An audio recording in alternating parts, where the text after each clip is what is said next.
നമസ്കാരം. T20 ലോകകപ്പിലുള്ള Indian cricket ടീമിന്റെ പ്രധാന വിക്കറ്റ് കീപ്പർ സ്ഥാനവും ഓപ്പണർ സ്ഥാനവും സഞ്ജു സാംസണെ തേടി എത്തിയിരിക്കുകയാണ് എന്ന് പറയാം. മലയാളി ആരാധകരെ സംബന്ധിച്ച് വലിയ ആവേശവും സന്ദേശവും നൽകുന്ന കാര്യം തന്നെയാണിതെന്ന് എടുത്തു പറയണം.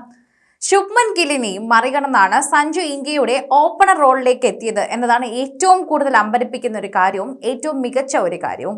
അതൊരു എടുത്തു പറയേണ്ട കാര്യം തന്നെയാണ്. T20 ലോകകപ്പിൽ സഞ്ജു തകർപ്പൻ പ്രകടനം തന്നെ നടത്തുമെന്ന് ആരാധകർ ഇതുകൊണ്ട് പ്രതീക്ഷിക്കുകയും ചെയ്യുന്നുവെന്ന് നമുക്ക് പറയാം.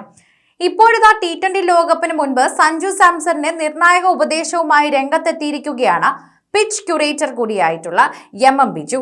കേരളത്തിലെ പ്രധാന പിച്ച് ക്യൂറേറ്ററായ ബിജുവാണ് കാര്യവട്ടം ക്രിക്കറ്റ് സ്റ്റേഡിയത്തിന് നടന്ന ആദ്യ അന്താരാഷ്ട്ര മത്സരത്തിനായുള്ള പിച്ച് തയ്യാറാക്കിയത് എന്നതുകൂടി നമ്മൾ മനസ്സിലാക്കണം. ക്രിക്കറ്റ് മൈതാനത്തോട് ചേർന്ന് നിന്ന് പ്രവർത്തിക്കുന്ന ബിജു സഞ്ജു സാംസണിന്റെ ചില പ്രശ്നങ്ങളെക്കുറിച്ചും തുറന്നു പറഞ്ഞ് എത്തിയിരിക്കുകയാണ്. സഞ്ജു സാംസൺ പന്ത് കണ്ടാൽ അടിക്കണമെന്ന് മാത്രം ചിന്തിക്കുന്ന ഒരു താരമാണ് എന്നതുകൂടിയാണ് ഇദ്ദേഹം പറയുന്നത്. ഇതിന്റെ ഉള്ളിൽ പറയുന്ന ചില കാര്യങ്ങളുണ്ട്. പ്രതിരോധം അവന്റെ ശൈലിയല്ല എന്നതാണ് ഏറ്റവും പ്രധാനപ്പെട്ട വിഷയം. ചെറിയ പിഴവ് സംഭവിക്കുന്ന പന്തിനെ പോലും അതിർത്തി കടക്കണമെന്ന് ആഗ്രഹിക്കുന്ന താരമാണ് സഞ്ജു. ഇതാണ് സഞ്ജുവിന്റെ പ്രധാന പ്രശ്നമെന്നാണ് ഇദ്ദേഹം ചൂണ്ടിക്കാട്ടുകയും ചെയ്യുന്നത്. പന്ത് നോക്കിയാണ് അവൻ കളിക്കുന്നത്. എന്നാൽ എല്ലാ പന്തുകളും ആക്രമിക്കണം എന്നുള്ളത് അവന്റെ മനസ്സിലുള്ള ഒരു കാര്യമാണ്. അതത്ര ശരിയായിട്ടുള്ള കാര്യമല്ല. അതൊരു തരത്തിൽ പോസിറ്റിവിറ്റിയാണ്. പക്ഷെ കേരളത്തിൽ നിന്ന് കളിച്ചു വളർന്ന സഞ്ജു ലോകത്തിലെ ഏറ്റവും മികച്ച പേസ് ബൗളറെ പോലും ഭയക്കാത്തവനാണ് എന്നതുകൂടി നമ്മൾ എടുത്തു പറയണം. ബൗളറെ നോക്കിയല്ല, പന്തുകൾ നോക്കിയാണ് സഞ്ജു ആക്രമിക്കുന്നത്. സഞ്ജു കുറച്ചുകൂടി പന്ത് തിരഞ്ഞെടുത്തത് കളിക്കാൻ ശ്രമിച്ചാൽ സെഞ്ചുറികളും 50കളും അടിച്ചുകൊണ്ടേയിരിക്കാം എന്നതുകൂടി നമ്മൾ മറക്കേണ്ട കാര്യമാണ്.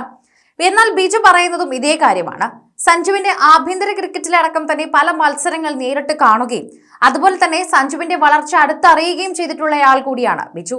സൗത്ത് ആഫ്രിക്കയ്ക്കെതിരായ 5ാം T20യിൽ വീണ്ടും ഓപ്പണർ സ്ഥാനം ലഭിച്ചപ്പോൾ സഞ്ജു സാംസൺ സെഞ്ചുറി നേടുമെന്നാണ് കരുതിയത്. എന്നാൽ ബിജു പറയുന്നതും ഇക്കാര്യങ്ങളെ കുറിച്ച് തന്നെയാണ് എന്ന് പറയാം. അത്രത്തോളം മികച്ച രീതിയിൽ തന്നെ തുടങ്ങാൻ സഞ്ജുവിന് സാധിക്കുകയും ചെയ്തിരുന്നു. എന്നാൽ സ്പിന്നിനെതിരെ തന്നെ സംഭവിച്ച ചെറിയൊരു പാളിച്ചയാണ് സഞ്ജുവിന് തിരിച്ചടിയായതെന്നാണ് ബിജു ചൂണ്ടിക്കാട്ടുന്നത്. സഞ്ജുവിന് മികച്ച തുടക്കം ലഭിച്ചപ്പോൾ സെഞ്ചുറി എന്തായാലും നേടുമെന്നതാണ് പ്രതീക്ഷിച്ച ഒരു കാര്യം.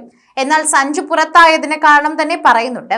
ഇതിന് കാരണം ബൗളറുടെ മികവിനേക്കാൾ കൂടുതൽ സഞ്ജുവിന്റെ പിഴവായിരുന്നു എന്നത് തന്നെയാണ് എടുത്തു പറയേണ്ടതെന്നും ശ്രദ്ധിക്കേണ്ടതെന്നും ഒക്കെ പറയണം. പേസർമാരെ കളിക്കുന്നത് പോലെ നിന്നെടുത്തു നിന്ന് കളിച്ചു, കൃത്യമായ ഫുട് വർക്ക് ചെയ്തില്ല എന്നതാണ് സഞ്ജുവിന്റെ ഭാഗത്തു നിന്നുണ്ടായ ഒരു പ്രധാനപ്പെട്ട വിഷയം എന്നതുകൂടി എടുത്തു പറയണം. കാല് കൃത്യമായി മുന്നോട്ട് കയറി കളിച്ചിരുന്നെങ്കിൽ ആ പുറത്താക്കൽ സംഭവിക്കില്ലായിരുന്നു.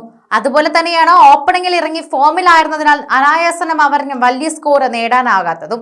തുടർച്ചയായി തന്നെ വലിയ സ്കോറിലേക്ക് എത്താൻ കഴിവുള്ളവനാണ് സഞ്ജു എന്ന് ബിജു കൂട്ടിച്ചേർക്കുന്നുണ്ട്. അവന്റെ കഴിവ് അവൻ മനസ്സിലാക്കി കളിക്കണം. അതാണ് സഞ്ജു ചെയ്യേണ്ടതെന്നും എടുത്തു പറയുന്നു.